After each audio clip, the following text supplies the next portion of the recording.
Bonjour tout le monde, je vois pas bien avec la lumière. Ben, merci pour l'invitation. Si Mohamed n'est pas là. Mais bon, je vais vous parler. Je vois pas les diapos. Je vais un peu continuer sur la présentation de Maxime Patou, en vous parlant un peu plus loin sur ces nouvelles technologies, l'intelligence artificielle et quel impact elle va avoir sur le parcours de soins, l'ensemble du parcours du soin. Voilà mes conflits d'intérêts. Commençons d'abord par regarder ensemble l'ampleur du problème. La première chose, et vous connaissez déjà tous ces études de Adam Benjafield, si on croit à ces données qui sont basées sur un modèle mathématique, c'est qu'aujourd'hui, le nombre de personnes affectées par un SaaS est énorme. Cette étude qui est basée sur un modèle mathématique, c'est une estimation de la prévalence de SaaS à 1 milliard de personnes qui auraient un IH de 5 supérieur à 5 et 430 millions de personnes avec un IH supérieur ou égal à 15. Il faut que je vous rappelle, IH supérieur ou égal à 15, il faut estimer que la moitié sont symptomatiques. Peut-être qu'il y a 200 millions de personnes à traiter aujourd'hui. J'ai les données ici pour le Maroc. Je vous rappelle que le papier a été publié en 2019 hein, sur l'Inset et ça estime qu'au Maroc aujourd'hui, si on enregistre tous les Marocains, on a à peu près 3,5 millions de personnes avec un IH supérieur à 15. Donc peut-être aujourd'hui, on a 1,7, 1,8 millions de personnes à traiter pour un SAS. Et vous savez très bien qu'on n'a même pas 10 000 personnes traitées aujourd'hui. Pour l'Afrique, c'est encore plus large. On est à 150 plus que 150 millions avec un IA supérieur à 5 et 66 millions avec un IA supérieur à 15. Il n'y a même pas 1% des personnes concernées qui sont même diagnostiquées. Il y a des études qui montrent aujourd'hui que on estime le nombre de personnes non diagnostiquées. Ça marche pas, ça marche pas, c'est pas grave. Entre 85 et 95%, ça dépend des pays, les gens sont même pas diagnostiqués. L'autre problème, c'est quand on diagnostique les gens, on le met sur une PPC, et ben, après 3 ans, la moitié vont arrêter complètement le traitement. Ça veut dire qu'on a peut-être un problème, pas seulement d'adhésion au traitement, mais peut-être un problème dans le diagnostic de ces patients qu'on met sous traitement. Et enfin, il y a une augmentation de cas traités énorme depuis 2015. On est passé de 463 millions de personnes sous PPC en France remboursées à 2 227 000 personnes remboursées fin 2024. Alors, il y a un énorme besoin de traitement de personnes. Les conséquences, vous le connaissez très bien, il y a des conséquences cardiovasculaires, des conséquences sur le système métabolique, des conséquences comportementales et surtout, il y a des conséquences de non-traitement économique. Cette étude aux États-Unis qui a montré une vingtaine d'années que si on traitait tout le monde, tous les patients qui avaient un SARS, c'est basé sur l'ancienne prévalence, hein. Tous les patients qui ont un SARS, si on les traitait tous, ça coûtait 50 milliards de dollars, mais si on ne les traite pas, ça coûterait 150 milliards de dollars, 3 fois plus. Le parcours actuel, on a le patient qui a un ressenti de ces symptômes, ils vont aller consulter chez le médecin qui va faire l'examen clinique, des enregistrements du sommeil, ils vont scorer manuellement, c'est ça la recommandation aujourd'hui, et ils vont faire le choix de traitement et il va y avoir un suivi qui n'est pas continu, hein, ça dépend, un suivi avec des consultations à 3 mois, à 6 mois, ça dépend. Le problème avec ça, c'est que le délai avec ce système actuel, avec le parcours de soins actuel, les délais sont longs. On regarde que l'IH et on sait très bien que l'IH n'est pas suffisant pour prédire les comorbidités et la réponse au traitement. On fait un diagnostic basé sur une seule nuit dans des conditions qui sont en général différentes des conditions normales du sommeil des patients avec matériel. Maxime vous a montré tout à l'heure quelques enregistrements matériels sur le thorax, encombré, ainsi de suite, un canule nasal dans le nez. Euh, euh, pour les solutions, c'est vrai qu'il y a une alternative à la PPC, mais 98% peut-être des patients sont traités par la PPC. Et pas seulement ça, c'est une solution pour tout le monde. On n'a pas beaucoup d'aide, on n'en utilise pas assez les ontophénotypages pour prendre des décisions en thérapeutique aujourd'hui. Il y a aussi une faible utilisation des biomarqueurs pour faire des prédictions des outcomes sur les prédictions du risque cardiovasculaire et même sur les prédictions de l'effet bénéfique du traitement. Et on a, comme je disais tout à l'heure, un suivi qui est très fragmenté, on n'a pas de monitoring continu, et ce qui nous donne un taux d'abandon d'abandon très très élevé du traitement, surtout par la PPC. Quand je parle du traitement, c'est la PPC, mais ça implique aussi d'autres traitements à côté. Alors, pour passer, et ça c'est important, j'ai fait une présentation sur l'intelligence artificielle en diagnostic l'année dernière et je vous ai montré ce statement de l'ASM. C'est très important de garder ça en tête et surtout cette phrase qui dit bien The goal of artificial intelligence integration should be to augment, not to replace expert evaluation of sleep data. Gardons bien cette phrase en tête et on va revenir vers ça plus tard. Alors, on est en train, qu'on le veut ou pas, qu'on est pour la technologie, pour l'intelligence artificielle ou pas, on est en train d'évoluer vers un parcours de soins qui est plus digital, qui est plus basé sur des solutions, des algorithmes d'intelligence artificielle. Et il y a une chose par rapport à ce que Maxime vous a présenté tout à l'heure, c'est avant de faire le diagnostic, toutes ces nouvelles technologies vont peut-être être utilisées pour faire du dépistage en amont de l'enregistrement avec la polygraphie ou la polysomnographie. En ce qui concerne les enregistrements classiques, là, Maxime vous a parlé de Sunrise, il y a aussi le Watchpad, il y a d'autres systèmes qui proposent des enregistrements avec une PSG incomplète. OK? Et ça se met de plus en plus en place. Après, il y a de plus en plus, on va prendre en compte, il y a des études qui montrent l'intérêt de prendre en compte l'endophénotypage pour une précision thérapeutique, de prendre en compte tous les marqueurs aujourd'hui. Maxime vous a parlé de PWAD, le delta heart rate et la charge hypoxique, il y en a d'autres pour faire des prédictions de risque cardiovasculaire. On va un peu au-delà de l'IH, même des prédictions sur l'effet bénéfique du traitement. On va proposer un télésuivi, un télémonitoring continu du patient pour voir s'il y a quelque chose qui ne va pas, des fuites, des problèmes comme ça, qu'on va les gérer, mais d'une façon complètement automatique. Et surtout, ce qu'on ne fait pas aujourd'hui d'une façon continue, c'est l'évolution de la maladie. Il y a des patients qu'on perd de vue facilement, mais on va pouvoir, et ces outils qu'on vous a présenté tout à l'heure vont peut-être nous aider à faire ce suivi continu. Le dépistage, il va nous permettre, avec l'intelligence artificielle, il va nous permettre de simplifier l'accès parce que vous savez très bien, quand on habite au nord de l'Écosse, au sud de Maroc, on n'a pas accès à la médecine du sommeil, on n'a pas accès au labo pour faire des enregistrements et des choses comme ça. Et ça va aussi nous permettre d'identifier des patients même avant la consultation. Je vous présente cette étude, c'est vraiment intéressant. C'est une plateforme qui propose des questionnaires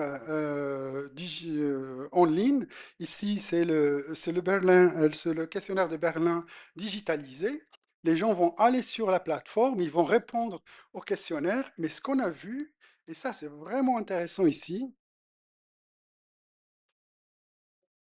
euh, c'est que quand on a regardé les personnes qui vont sur le questionnaire et on voit que le pourcentage, la répartition n'est pas la même. C'est pas ça ce que vous voyez quand vous recevez vos patients. On a deux fois plus, presque deux fois plus de femmes que d'hommes.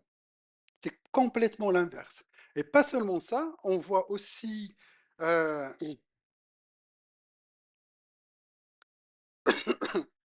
les personnes qui consultent ces questionnaires en ligne, ils sont plus jeunes. Ok, moyenne d'âge de 44 ans. C'est pas ça ce que vous voyez en consultation clinique. Et c'est des personnes qui ont un IMC, qui sont pas obèses. C'est plus bas que l'IMC moyen des patients avec un SAS qu'on voit en clinique. Et quand on se base que les résultats de ces questionnaires, on trouve toujours qu'il y a ici, 60% des femmes ont été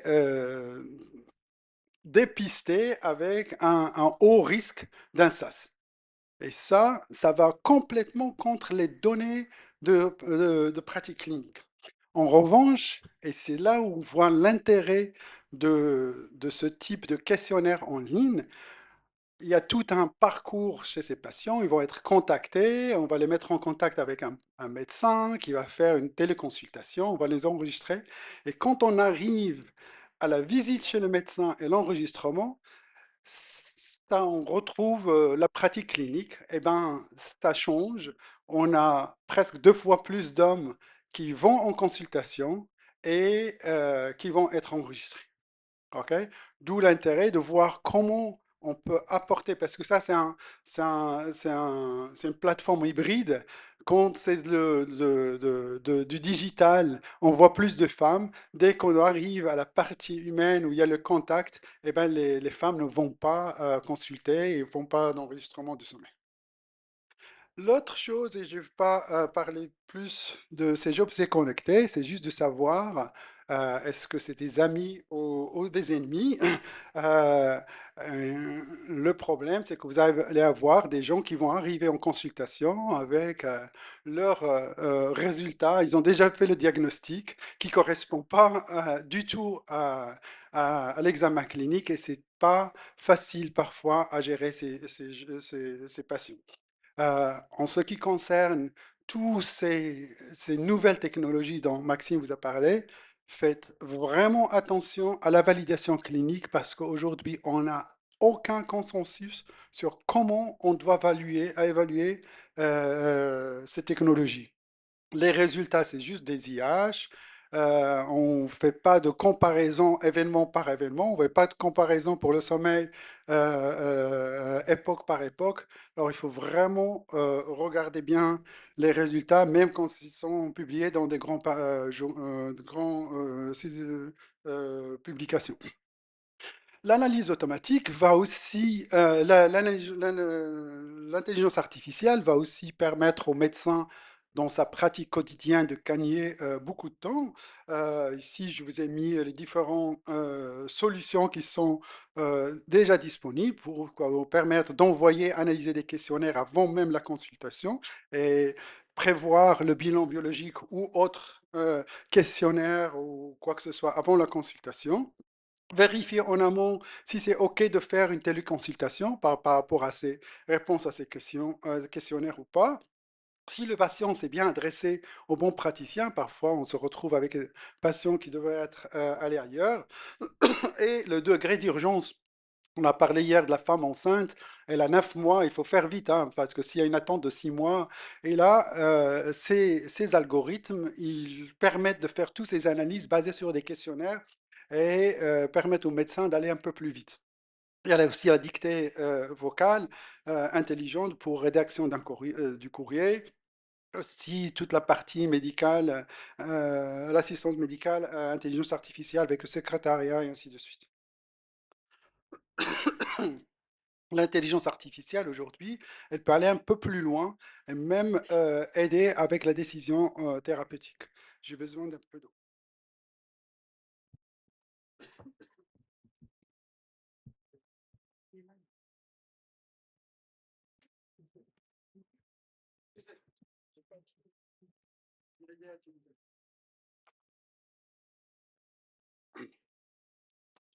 Mais il y a aussi un gain, il y a un gain important de temps par rapport à tous ces systèmes d'analyse automatique. Faites attention avec ces systèmes d'analyse automatique, même quand ça propose l'intelligence artificielle, tout ça, il faut que ça soit certifié. Et aujourd'hui, il y a trois systèmes certifiés par l'ASM. Et ces trois systèmes qui sont certifiés par l'ASM, ils sont certifiés que pour le sommeil. L'intelligence artificielle marche très bien pour lire ou scorer le sommeil. Sur la respiration, c'est encore un peu compliqué parce que c'est toujours basé sur la qualité du signal. Pour le patient, je vais reprendre ce que Maxime a présenté tout à l'heure sur ce système de mesure de mouvement mandibulaire, qui d'ailleurs propose à la fois de détecter les événements respiratoires et même les stades de sommeil. Je voulais vous parler vite fait un peu de résultats de cette étude qui a montré qu'il y a une accélération pour le diagnostic. On passe chez les patients chez lesquels on a fait un diagnostic avec ce système de Sunrise par rapport à une PSG. Le diagnostic a été fait en 15 jours par rapport au PSG qui prenait plus que 3 mois et demi. Mais il y a aussi une accélération sur la mise en place de traitements. On est les patients, et c'est normal, si on les a diagnostiqués vite fait, on va les prendre en charge vite fait. C'est 50 jours par rapport à la PSG où c'est 4 mois avant qu'ils soient mis sous traitement.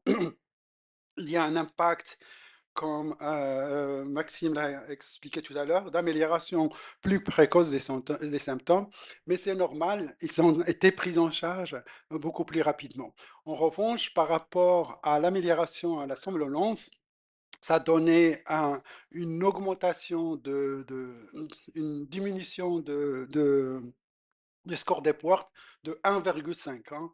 Après, on peut négocier, est-ce que c'est cliniquement significatif ou pas. En tout cas, tous ces systèmes qu'on voit aujourd'hui sur le marché, ils ont un problème, c'est qu'on ne sait pas comment ça marche.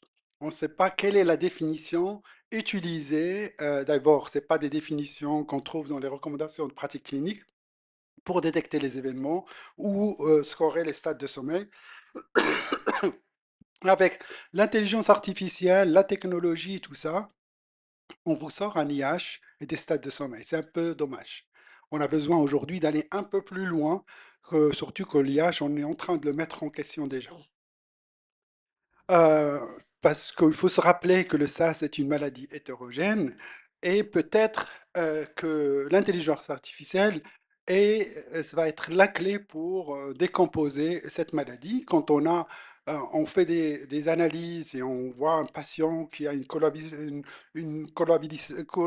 collapsibilité des voies aériennes supérieures qui est élevé, ou un seuil d'éveil très bas, ou un loop gain très élevé, ou une réponse musculaire très basse, on n'a aucun système aujourd'hui pour dire qu'est-ce qu'on fait avec. Il y a des études qui ont montré, on mesure comme ça, mais on a besoin des systèmes et peut-être l'intelligence artificielle va nous permettre de trouver des solutions.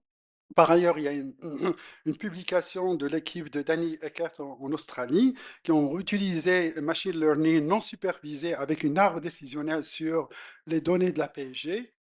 Et ils ont proposé une preuve de concept d'un système d'aide à la décision clinique pour décider qu'est-ce qu'on utilise comme traitement. Il y a quelques exemples ici. Vous voyez, quand on a un patient qui a un loop gain très bas, vaut mieux lui mettre une orthèse d'avancement mandibulaire.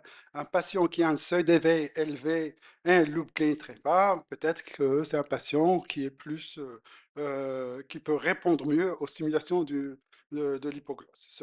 Et c'est des choses que l'intelligence artificielle va nous permettre aujourd'hui, avec des données de la PSG, à faire ces analyses et nous proposer des solutions thérapeutiques. L'intelligence artificielle va aussi nous permettre d'améliorer la précision diagnostic et la stratification des risques. Ici, juste un petit résumé, l'IH, comme on sait aujourd'hui, les patients avec un IH élevé ont un risque plus élevé cardiovasculaire, mais on sait qu'ils vont avoir un effet bénéfique, un meilleur effet bénéfique du traitement par PPC. Les patients avec une charge hypoxique élevée, un seuil d'éveil élevé, un delta heart rate élevé ou un PWAD bas, c'est des patients qui ont un risque plus élevé cardiovasculaire et on sait qu'ils vont mieux bénéficier du traitement par PPC. Et ça, c'est des choses aujourd'hui, on n'a pas des systèmes et peut-être que l'intelligence artificielle va nous apporter toutes ces solutions. La même chose avec les clusters cliniques. On sait que les patients qui sont une somnolence diurne excessive ont un risque cardiovasculaire et d'AVC plus élevé. Les sommeils perturbés ont une augmentation, un risque plus élevé d'insuffisance cardiaque. Et les patients qu'on appelle minimalement symptomatiques, ils ont leur risque est intermédiaire. Mais aujourd'hui, on n'a aucun système complet qui nous permet. Et la seule façon d'avoir, c'est intégrer l'intelligence artificielle pour permettre de faire toutes ces prédictions du risque cardiovasculaire et de l'effet bénéfique du traitement. 2 minutes, monsieur Sabil. 2 minutes? Ah non, j'ai un peu plus. J'ai commencé à 40. Euh, euh, non, j'ai un peu plus. Après, l'intelligence artificielle peut être vraiment intéressante dans la prédiction de l'adhésion au traitement par PPC. On a fait une étude sur l'accord des Pays de la Loire en 2021, 2020-2021, et on a utilisé un algorithme qui va analyser ce qu'on appelle le habit of use, la façon à laquelle le patient utilise la machine, et on a montré que ce type d'algorithme, il permet de faire des prédictions à 14 jours. Vous pouvez faire des prédictions d'adhésion au traitement à 3 mois. OK. Et par rapport à tous les facteurs, parce que l'adhésion au traitement est multifactorielle, par rapport à tous les facteurs bien établis qui ont un impact sur l'adhésion, eh ben, ces algorithmes de prédiction, ils marchent très très bien aujourd'hui. Mais malheureusement, c'était un système qui a été développé par Philips et malheureusement, le système n'est pas beaucoup utilisé aujourd'hui. Parce que ce qui ça va nous permettre, au fait, des algorithmes de prédiction d'adhésion au traitement, va permettre surtout aux prestataires qui gèrent ces patients sous PPC de réorienter leurs ressources vers les non-adhérents. Le patient qui va être adhérent, on le laisse tranquille, et les patients qui vont être non adhérents, on va les détecter dès le début et on va essayer de les aider pour améliorer l'adhésion au traitement. Euh, L'intelligence artificielle peut être aussi utilisée pour faire des détections d'événements cardiaques, respiration de chain stock chez certains patients, avec des alertes, avec l'utilisation de l'intelligence artificielle et des interventions précoces. Il y a l'étude qui s'appelle Alerte apnée. Je ne sais pas si Maxime est impliqué dans ça, Arnaud Prigent. On a montré quand on détecte les événements, les respirations de chain stock sur les données de machine et on intervient, et ben c'est les patients chez lesquels on détecte la respiration de chain stock, c'est des patients qui ont un risque plus élevé d'événements cardiovasculaires. Et il y a un papier qui a été soumis il y a juste 2, 3 mois pour ça. Il y a l'optimisation des masques et de l'appareillage. Aujourd'hui, il y a des algorithmes qui détectent les changements, qui sont basés sur l'intelligence artificielle, qui vont détecter les changements de masques, les alertes sur l'IH résiduel. Cette étude de l'équipe de Jean-Louis Pépin à Grenoble, qui ont montré avec l'intelligence artificielle, on peut détecter et envoyer des alertes tout de suite quand il y a des changements de comportement ou d'utilisation de la machine. L'analyse des prompts aussi, c'est très important. La collecte et l'analyse automatique des données rapportées par les patients. Il y a maintenant, on a développé des chatbots où on a l'intelligence artificielle qui va récupérer les données de la machine, qui va contacter le patient directement, ou même converser avec le patient, poser des questions, récolter des données. Mais malheureusement, aujourd'hui, ce qui nous manque, c'est de mettre les données de la machine avec les données de patient pour agir agir. Aujourd'hui, on agit surtout sur les données remontées par la machine, malheureusement, mais on n'est pas encore à cette étape. Mais l'intelligence artificielle arrive avec beaucoup de solutions automatiques qui analysent la donnée et contactent directement le patient. L'évolution de la pathologie aussi est très importante. On met un patient avec un sas obstructif sous PPC et on les laisse. Et 3 mois, 6 mois, 2 ans plus tard, ils commencent à avoir un sas central émergent. Et là, aujourd'hui, c'est très très important de faire attention, d'avoir des machines qui détectent tous les événements centraux, y compris les hypopnées centrales, qui les reportent, et avoir des systèmes d'alerte pour dire attention, ce patient, il est à risque et il y a déjà des systèmes deep learning, réseaux neuronaux qui vont faire des prédictions de la détection de et même des prédictions de somnolence diurne et de la mortalité à partir des données de pêche enregistrées. Il y a la détection, tous les risques neurodégénératifs aussi. Il y a des systèmes aujourd'hui qui utilisent le deep learning pour à la fois faire des prédictions sur l'incidence de la démence et même sur le syndrome parkinsonien. Les limites de l'intelligence artificielle et de toutes ces nouvelles technologies, la première des choses, c'est cette histoire de black box. On ne sait pas comment ça marche et on ne sait pas si les définitions utilisées sont conformes par rapport aux recommandations de pratique clinique. On généralise, hein, il y a des performances variables selon les populations. Quand on regarde les papiers, c'est études sur des populations très très spécifiques, hein. Et pour les généraliser, on est encore loin de voir des études avec des algorithmes développés pour toute la population.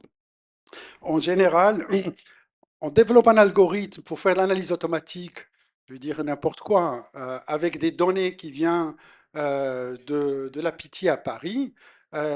On teste cet algorithme à Paris. Les gens à Paris vont être contents parce qu'il va scorer comme eux à la Pitié. Je l'amène à Angers, ils vont dire non, ça marche pas. Parce que la façon à laquelle le score, même nous, d'un jour à l'autre, on va changer, d'un labo à l'autre, on va changer, et la population n'est pas la même, et ça, c'est un vrai problème. La fracture numérique, tout le monde n'a pas accès à ces solutions. Il y a la partie éthique et la protection des données, c'est très très important aujourd'hui. On n'a pas, il y a encore le réglementaire à mettre en place et ainsi de suite. Il y a la responsabilité clinique et ça c'est très important. Qu'est-ce qu'on fait? Si on a un algorithme basé sur l'intelligence artificielle qui détecte les événements, qui les reporte, qui est responsable? Le médecin, le prestataire, le fabricant de l'algorithme. Et ça, c'est des choses qu'on n'a pas encore. D'où l'intérêt aujourd'hui de garder ça en tête.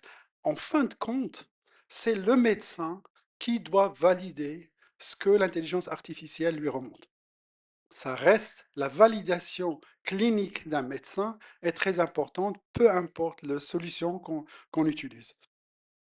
Euh, pour conclure, j'ai presque fini, hein. On a besoin, peut-être l'intelligence artificielle va rajouter cette notion de screening avant que le médecin va pouvoir, les patients vont voir le médecin.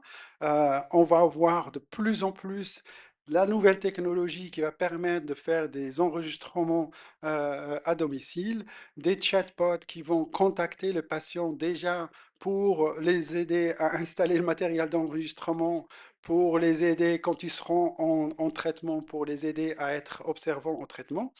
Il y a toute cette histoire sur la décision thérapeutique, qu'est-ce qu'on utilise chez qui et comment. Et le monitoring est très important pour qu'on puisse aider les patients à la fois à être plus adhérents au traitement et surtout faire un suivi de l'évolution de la maladie. Pour le take-home message ici, c'est qu'on va, le parcours de soins va commencer par les questionnaires en ligne d'abord, parce que c'est avec les questionnaires en ligne qu'on va capter ces patients. Et après, on a l'intelligence artificielle avec le machine learning et tout ça vont identifier les différents phénotypes de patients.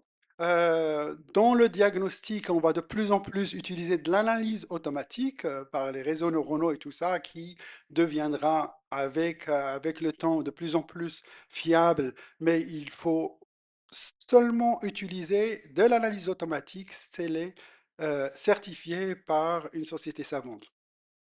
La décision thérapeutique, on va plus continuer à traiter les patients de la même façon. Aujourd'hui, on a un problème. On a peut-être 95-96% de patients sous PPC. Vous savez que les algorithmes de PPC sont différents. OK? Il y a des algorithmes qui marchent mieux chez un patient, chez l'autre. Parfois, il ne faut pas abandonner parce que le patient ne supporte pas la pression. Parfois, on change la machine et ça marche très bien.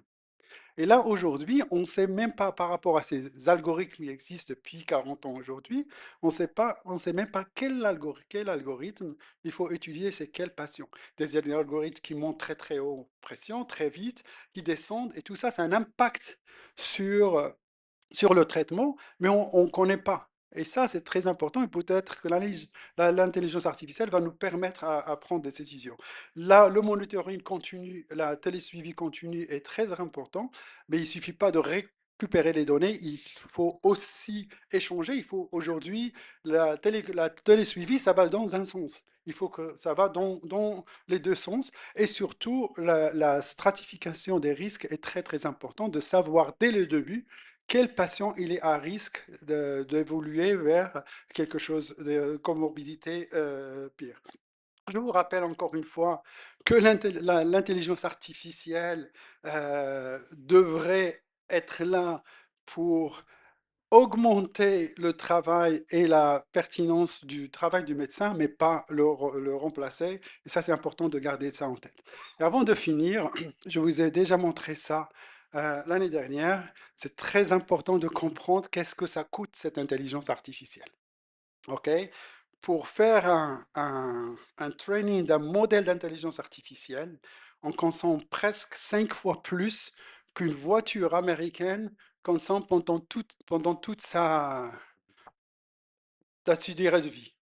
OK? Y compris la fabrication de la voiture. Il y a un article qui a été publié l'année dernière. Alors, quand on parle de l'empreinte carbone, on parle bien sûr de l'énergie et on parle bien sûr de pétrole. Vu la situation politique, je ne vais pas vous faire l'image aujourd'hui. Euh, L'intelligence artificielle et le développement de l'intelligence artificielle, il y a un article très intéressant qui a été publié la semaine dernière qui dit qu'on va voir un ralentissement énorme, énorme à cause de ce qui se passe aujourd'hui dans le monde, dans les pays du Golfe.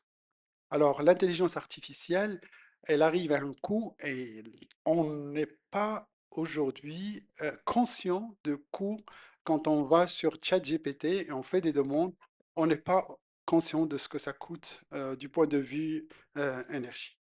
Merci pour votre attention. Merci, docteur Sabil. Vous avez été très convaincant. L'habitude, on prend une question parce que nous sommes en retard. Monsieur Fleury? Je vais juste être un tout petit peu provocateur. Les deux topos, vous nous avez expliqué que l'intelligence artificielle, ça allait amener à une simplification du diagnostic à domicile, de moins en moins de capteurs. Et puis à la fin, tu nous dis que ce qui est important quand même, c'est de phénotyper les malades parce que c'est grâce au phénotype qu'on va pouvoir avoir une thérapeutique adaptée. Mais l'intelligence artificielle pour faire le phénotypage, elle est basée sur la polysomnographie. Alors c'est un peu contradictoire. Absolument. Je comprends très bien ta question. Le problème avec la simplification, c'est qui, qui est derrière, qui est le clinicien derrière. Un bon médecin du sommeil, il sait quand est-ce qu'il faut passer aux choses plus complexes. OK?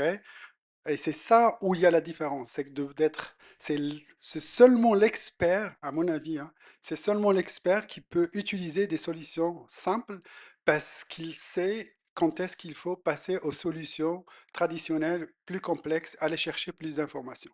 Le risque de simplifier les choses, c'est que pour beaucoup d'autres personnes, ils n'ont pas cette expérience pour comprendre et aller plus loin. Et tu as absolument raison. Parce qu'aujourd'hui, tout est basé sur les données de la PSG et peut-être qu'on aura d'autres capteurs et d'autres signaux qui vont nous permettre de faire la stratification, ainsi de suite. Mais regardez ce que Maxime a présenté tout à l'heure. Il y a presque une absence d'oxymètre dans les enregistrements du sommeil. Pour moi, c'est une catastrophe. On ne peut pas faire, on peut faire un diagnostic de SAS sans oxymétrie. Mais c'est une question très, très importante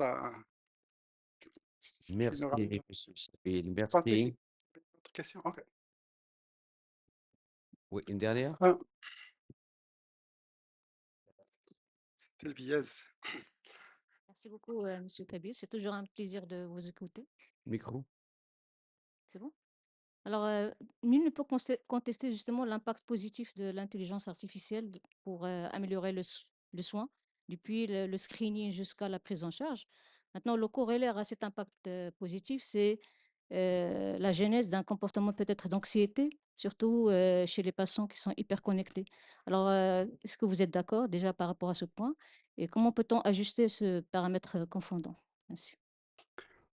C'est toujours la question de ce qu'on fait avec le patient qui a déjà fait le diagnostic chez lui. C'est un challenge parce que si ça correspond pas, même quand il arrive avec un Sunrise, je sais pas quoi, avec un IH déjà mesuré par son téléphone, quand ça correspond pas à l'examen clinique, qu'est-ce qu'on fait? Et la question qu'on peut se poser, est-ce que même le dépistage sert à quelque chose aujourd'hui ou pas? Parce que à la fin, ça reste, c'est les symptômes. On traite des symptômes, on ne traite pas un IH, on ne traite pas des valeurs. Et ça, ça fait partie des questions qu'on n'arrive pas encore à bien résoudre. Oui. Sylvie. Merci, Saville, pour cet exposé. Et particulièrement pour, Oui. à la fin, vous avez insisté sur quoi? Le problème de l'intelligence artificielle, c'est cette empreinte carbone qui risque de poser des problèmes après. Je reviens au phénotypage. Je pense que si on reste dans le phénotype passé, parce que avec les rendez-vous, ça c'est impossible. Mais si on arriverait à intégrer les différents signes, le genre, fort de capter au niveau du centre trachial.